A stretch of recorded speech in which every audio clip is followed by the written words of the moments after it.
I've spent the last 2 years training for and competing in several marathons, Chicago Marathon in 2023 and back again for 2024. And I've had some really great moments, both in the training leading up to and in these races. But also in 2 years, I'm bound to make some mistakes. And here today, I'm going to share with you 5 of my biggest mistakes and lessons that I learned from 2 years worth of marathon training. The first thing I want to talk about, and the trap that's all too easy to fall into for everybody, including myself, is going to be unrealistic expectations. Now, don't get me wrong, it's incredibly important to set these big, aspirational, huge goals in order to push yourself to the point where you think you'll be able to achieve them. But there also comes to a point where you have to be realistic with your expectations. 1 year ago today, after the 2023 Chicago Marathon, I was a wreck. I could hardly walk, my knees hurt, my joints hurt, everything was in pain, and I actually ended up injuring myself for about 4 or 5 months after the race. I couldn't run at all until I went to a PT, and then January came around when I finally, slowly and steadily got back into running. The main point here is I had lost 4 to 5 months worth of training, which does a number on your aerobic system, but I was trying to get back in and set these goals for myself like I had never missed a beat. And going into the 2024 marathon, I set a big aspirational goal of a 15-minute PR over my 2023 time, and that was what I wanted to run.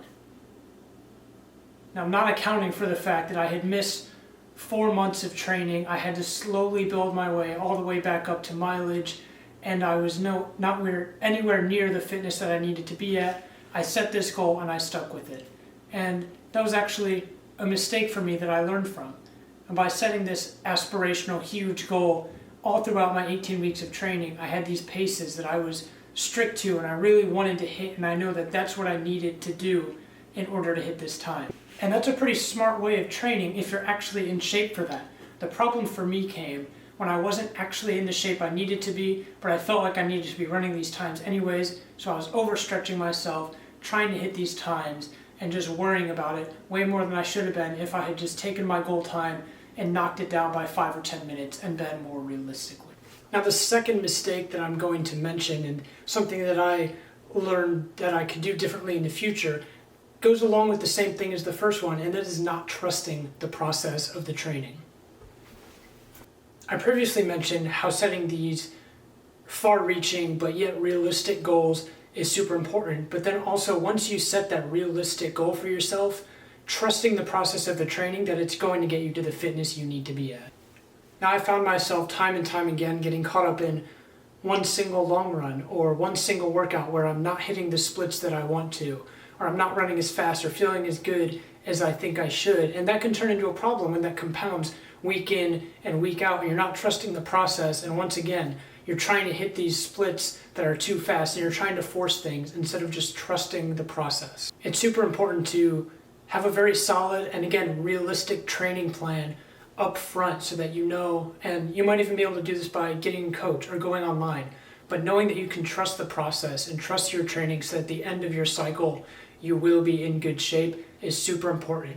I get caught up so often in the day-to-day and the week-to-week that I'm not realizing the big picture. And so that's my one piece of advice to prevent this, is take a step back every once in a while. Look at the whole 12, 14, 16, 18 week picture and trust that your training will get you to the finish line.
A third mistake I made, and something that happens to a lot of people during a big marathon prep or any sort of running build-up, is mainly not listening to my body and the signals that it's sending me.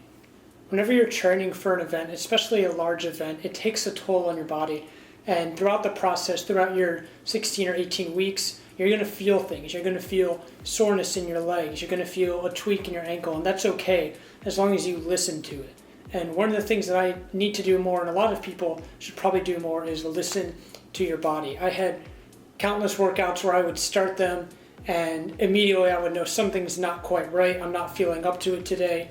My legs just aren't there. But instead of pushing the workout to the next day or further down the road, or even just skipping it overall, I would just do the workout anyways. And what that is, when you start a run, when you start a workout, you just feel like you have no juice in your legs. You have nothing going on for you.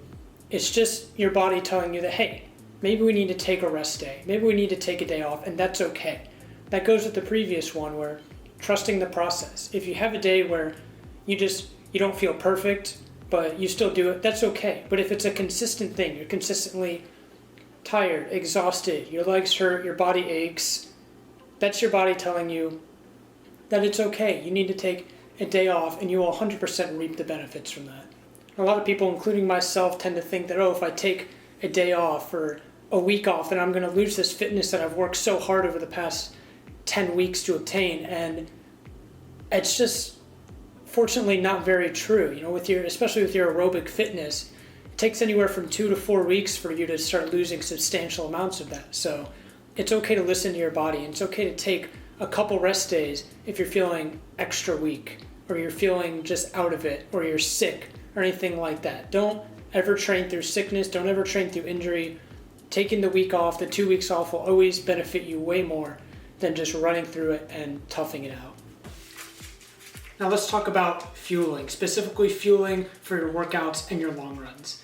If you've watched any of my other videos, you know that I really stress the importance of properly fueling for my big long runs in this block.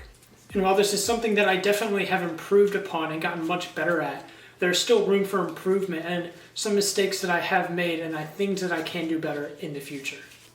One of the things that I tended to do, especially with long runs, is I would fuel for the long run instead of fueling for the marathon. Now, one of the biggest things is having to practice during your long run for how you're going to fuel during the race. And I did this fairly well for a long time. I would do my gels the exact same intervals I was going to do during the race. So I'd take it at 4 miles, at 9 miles, at 13, at 16. But then as my long runs got on and I got more used to them, something I started doing unconsciously was I would take, instead of all 4 gels, I would take it at 4, at 9, at 13, and then I just finish out the last 7 miles saying, I don't need this, I can finish it and I'll be fine. Which is all well and good for something like an 18 or a 20 mile long run. But when it gets to race day, you have to go an extra 6 miles. So if your body hasn't been training to have the fuel right at the end at that 20 mile mark, or your body hasn't been training to feel really solid at the end of that 18 or 20 miles, of course, I'm going to get to the race, and by the time I'm on my 3rd or 4th gel, I'm exhausted, because that's what I've been training like during my long runs. I trained to the point where I would get to 18, 19, 20 miles, and I would finish these runs, and they would be a solid run, but I would be completely wiped out. And most of that was due to underfueling or just fueling for the long run and not practicing for the marathon. And the final thing I want to come back here and mention about the marathon training just in general is the idea of building versus maintaining your miles. So for my past 2 marathon blocks, I followed kind of the same plan, where I start out at not a super high mileage, maybe 40, 45 miles per week, and then I progressively build up to my peak of around 70 or 75 miles per week. Now this is a good plan and it can work for some people, but here's why it didn't work for me. Now this plan and this style of training block really works well if you're just trying to finish the marathon or you're just building up. So if you're going from like a 30 to a 35 mile week and you're trying to get up to 45 to 50, that's a good build. You're not doing too much besides building mileage, and that's what putting the stress on your body. The problem when you get into these faster paces around the 3-hour marathon is that you're already increasing your mileage throughout the build, but then you're also putting in workouts. Like you saw in my videos, I did workouts alongside the increasing mileage. And so that's two stresses on your body at once. You're increasing intensity week over week, and you're increasing mileage week over week. And that's kind of a path to disaster in terms of this training. Now, what I would do differently, and what I'll probably do differently in the future when I run another marathon, is focus really on building up my mileage before I get to my training block. So for instance, if I want my peak mileage in my training block to be 80 miles per week, before I even start the whole 18-week training cycle, I want to be running an average of 70 to 75 miles per week, so that over the 18 weeks, the only thing I'm doing is increasing intensity through different workouts and different stimuli such as that, and not also increasing mileage. So if you're already at what you want your peak mileage to be, or just slightly below it, your body doesn't have to worry about, oh, how am I going to run 80 miles this week? And how am I going to do this hard workout?